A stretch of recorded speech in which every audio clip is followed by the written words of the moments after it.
मेरे प्यारे श्रोताओं, सभी माताओं, दर्शकों, देवियों, सज्जनों, आप सभी को नरसिंह चतुर्दशी के पुण्य तिथि के अवसर पर आप सभी को स्वागत करता हूं आप ही के अपने favourite YouTube channel RPKY Ram ji में। मैं आपका प्यारा चहिता साथी प्रियांशु खमारी फिर एक बार। शिवराम नरसिंहम च हरिवाम नमस्तथा दुर्गाष्टमी परीक्षाता षड जयंती प्रकृतिता।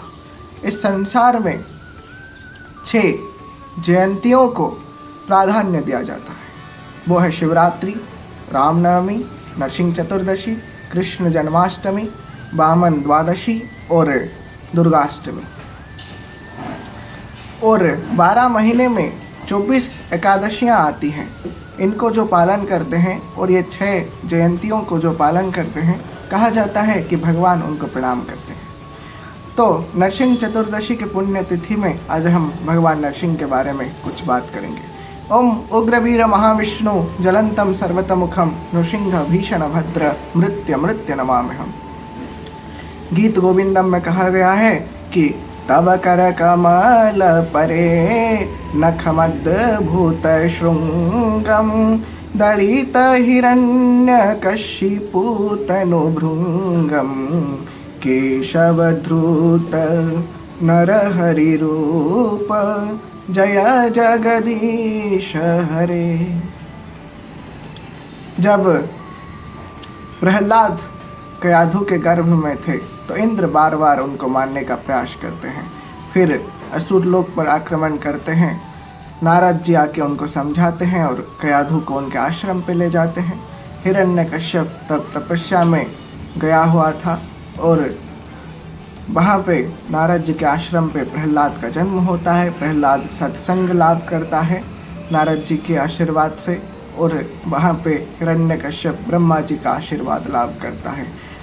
वो जो वर मांगता है आप सभी जानते हैं कि ना मैं दिन में मरूं, ना रात में, ना अस्त्र में, ना शस्त्र में, ना मुझे कोई देवता मार सके, ना कोई असुर, ना मनुष्य। तो उसी प्रकार का एक बुद्धि लगाकर वरदान मांगता है। तो ब्रह्मा जी तथास्तु कहते हैं। तो फिर आकर हिरण्यकश्यप देवताओं से उनका सिंहासन ले जाता है और मनुष्य समाज पर और देव समाज पर अत्याचार करता रहता है।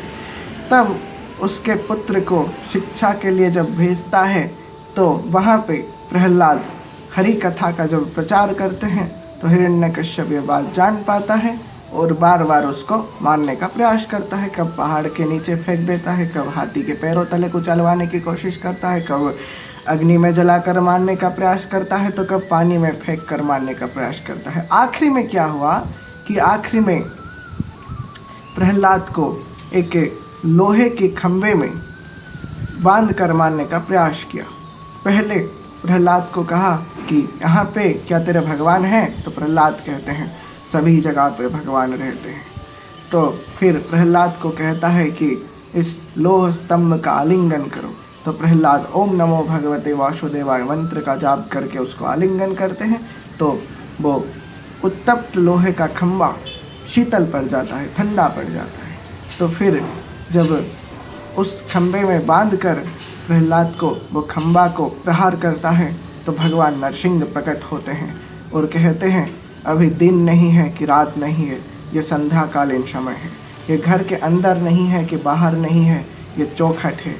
मैं तुम्हें कोई अस्त्र या शस्त्र में नहीं मारूंगा, अपने नखों पे मारूंगा।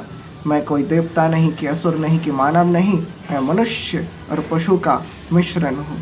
तो फिर अपने नखों पर हिरण्यकश्यप का वक्ष विदीर्ण करते हैं भगवान। तो फिर देवताओं में खलबली मच जाती है कि भगवान के क्रोध को कैसे शांत किया जाए।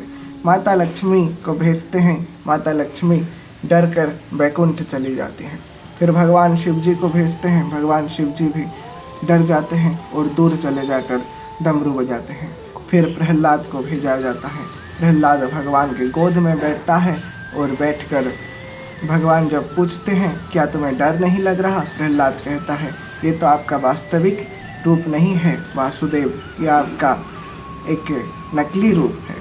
तो भगवान प्रहलाद के बात पर संतुष्ट होते हैं, उसको राजा बनाते हैं और कहते हैं कुछ वर मांग ले। तो प्रहलाद कहते हैं, अब कछु नाथ ना चाहिए मोरे, दीन दयाल अनुग्रह तोरे। यानी कि प्रभु मुझे कुछ भी नहीं चाहिए, आपके अनुग्रह ही चाहिए, मुझे आपके अनुपायनी भक्ति के साथ आप ही चाहिए। इसलिए कहा जाता है कि भगवान से कुछ मत मांगना, भगवान से मांगना है तो भगवान को ही मांगना। तो प्रहलाद कहते हैं, मुझे यह वरदान दीजिए भगवान कि आपके चरणों में मेरा भक्ति दिन प्रतिदिन बढ़ता रहे और मुझे कुछ मांगने की आवश्यकता ना पड़े। तो भगवान उसके बात पर संतुष्ट हो जाते हैं और उसको वरदान देते हैं और भगवान वैकुंठ चले जाते हैं।